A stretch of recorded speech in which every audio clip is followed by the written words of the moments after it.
Olarte.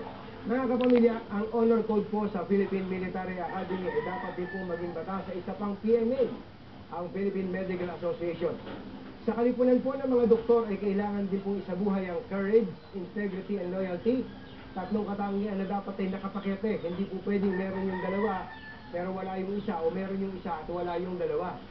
Ang aligasyon po ng PRC Chairman, Mansala, sa mga opisyalis po ng Stem Cell Medicine Society na ang karamihan po yung mga dating pangulo ng PMA at ang tresurero po ay ang kasalukuyan pong organisasyon po ng PMA, si Dr. Olarte, totoo pong mabigat at napakabigat. Kung iisipin po ng ating mga nanonood na kababayan na wala po kayong paki dito at away lang ito ng mga doktor at ng mga abogado, nagkakamali po kayo. Oo nga po't mukhang simple lang ang paratang na dinoktor ng grupo ni Dr. Olarte ang papeles ng Stem Cell Society sa SEC.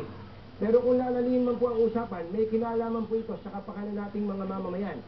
Mantakin po ninyo, halimbawa lang at di nagkabistuhan na may peking firma ang PRC Chairman, magiging legal po ang pag-iral ng organisasyon ni Atty. Olarte at ergo, wala na po siguro talagang pipigil sa pagsusulputan ito po mga stem cell activities. Bagamat meron po mga sunod-sunod na mga alituntunin na inilabas po ang PRC at ang DOH dyan. Tanong, dapat bang kasuhan ang mga doktor na doktor ng dokumento? Sa totoo lang po, hindi lang po doktor ang dapat kasuhan kung mapapatunayan na naneke ng pirma ng mga otoridad natin. Hindi lang po kaso, dapat pong tanggalan ng lisensya.